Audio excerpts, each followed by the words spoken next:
Alexander's March Across Persia, a legendary campaign. When Alexander the Great set out to conquer the Persian Empire, he embarked on one of the most ambitious military campaigns in history. His journey across Persia was marked by fierce battles, strategic brilliance, and a determination to create an empire that would bridge east and west. This story follows his legendary march through Persia, revealing the challenges, triumphs, and enduring impact of his campaign.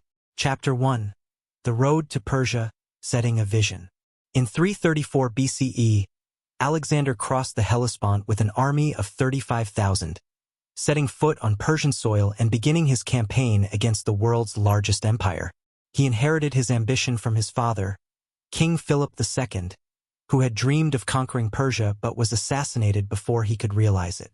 Alexander, only 20, saw himself not only as his father's successor but as a man destined to achieve greatness.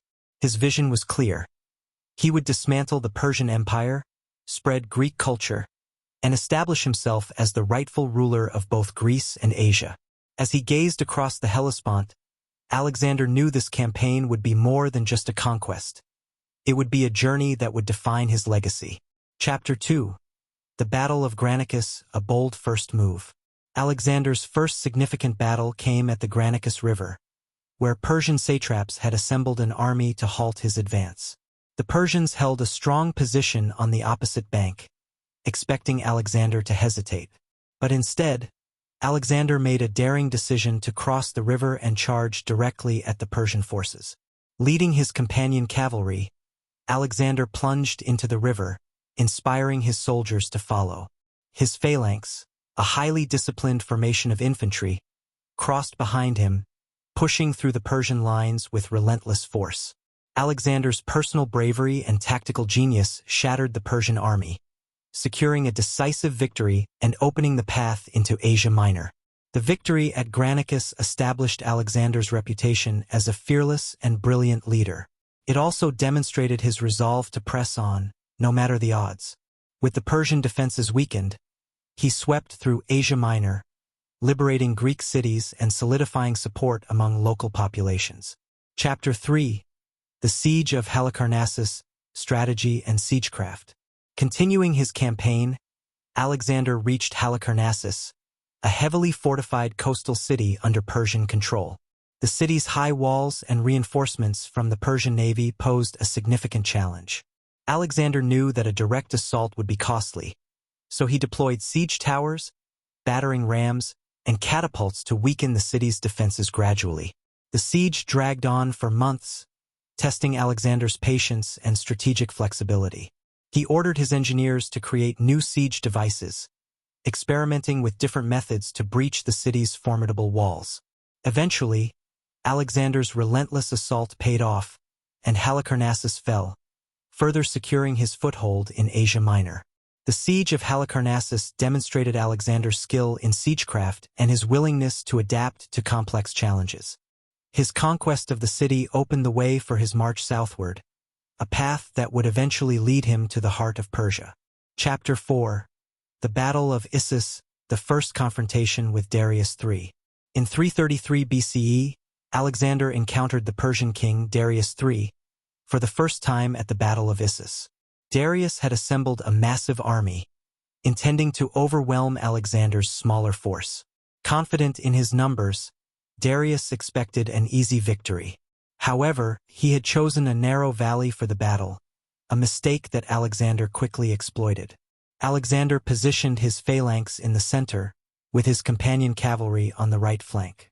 As the battle began, he spotted Darius's chariot in the distance and led a daring charge toward the Persian king, hoping to force a quick resolution.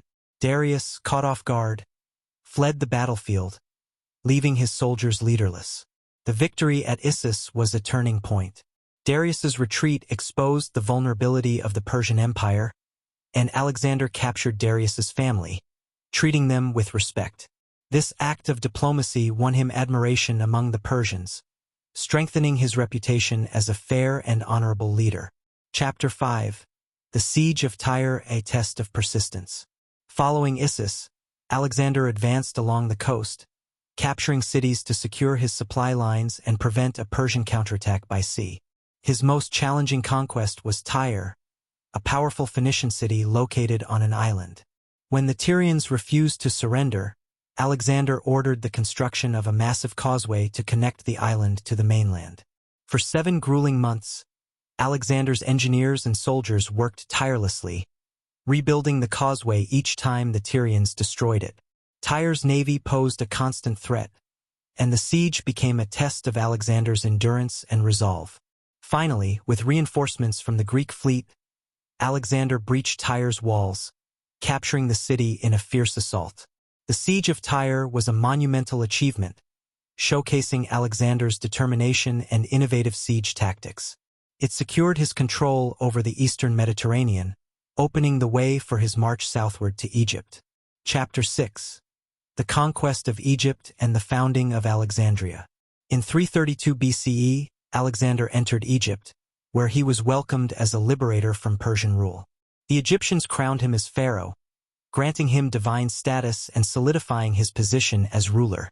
During his time in Egypt, Alexander founded the city of Alexandria on the Mediterranean coast, envisioning it as a center of learning, commerce, and culture.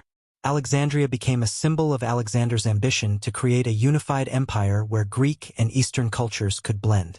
It would go on to become one of the most significant cities of the ancient world, a testament to Alexander's vision and legacy. Chapter 7. The Battle of Gaugamela, the Decisive Victory. In 331 BCE, Alexander and Darius faced each other once again on the plains of Gaugamela. Darius had gathered one of the largest armies ever assembled, equipped with war elephants and scythe-bearing chariots. Confident in his numbers and the open terrain, Darius prepared for a decisive battle. Alexander, however, used his tactical ingenuity to outmaneuver the Persian forces. He ordered his troops to create gaps in their lines, allowing the Persian chariots to pass through harmlessly. Then, in a bold move, he led a direct charge at the center of the Persian army, aiming for Darius. Darius once again fled the battlefield, and his army crumbled without his leadership. The victory at Gaugamela marked the end of the Persian Empire. Alexander marched unopposed into Babylon, Susa, and Persepolis, claiming the title of King of Kings. His legendary campaign had reached its zenith, and he now ruled the largest empire the world had ever seen. Chapter 8. The March to Persepolis and the Burning of the Palace. Alexander's entry into Persepolis, the ceremonial capital of Persia, was both a triumph and a turning point. As he gazed upon the wealth and splendor of the city, he saw the pinnacle of Persian culture. However, as a symbolic act of revenge for the Persian invasions of Greece a century earlier, Alexander ordered the Grand Palace of Persepolis to be burned. This act marked the end of the Achaemenid dynasty and the beginning of a new era under Macedonian rule. The burning of Persepolis was a powerful gesture, symbolizing the fall of an empire and the rise of Alexander's dominion. Chapter 9. The Journey East and the Battle of Hydaspes. After securing Persia, Alexander continued eastward, crossing into the Indus Valley. In 326 BCE, he encountered King Porus at the Battle of Hydaspes, facing war elephants for the first time. Alexander adapted his strategy, using a storm to cross the river undetected and launching a surprise attack on Porus's forces. The battle was intense, but Alexander's tactics and the discipline of his troops secured his victory. Impressed by Porus's bravery, Alexander allowed him to retain his kingdom, a gesture of respect that demonstrated his desire to integrate local rulers into his empire. Chapter 10. The Return to Babylon and the Legacy of the March Across Persia. After years of campaigning, Alexander's troops, weary and longing for home, refused to march further into India. Reluctantly, Alexander agreed to turn back, leading his army westward through the harsh Gedrosian desert.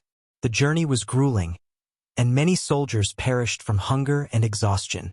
Upon reaching Babylon in 323 BCE, Alexander began consolidating his empire, organizing his newly acquired territories, and encouraging the blending of Greek and Persian cultures. He envisioned a united realm that would bridge east and west, with cities, trade routes, and shared governance. But Alexander's legendary campaign came to an abrupt end when he fell ill and died in Babylon at the age of 32. His death left a vast empire without a clear successor, and his generals divided the territories among themselves, marking the beginning of the Hellenistic kingdoms. Conclusion: the enduring legacy of a legendary campaign. Alexander's march across Persia was more than a series of battles. It was a transformative journey that reshaped the ancient world. Through his conquests, he spread Greek culture, established cities, and created a vast empire that bridged east and west. His legacy lived on in the Hellenistic age, a period of cultural fusion, scientific advancement, and intellectual exchange that would influence civilizations for centuries.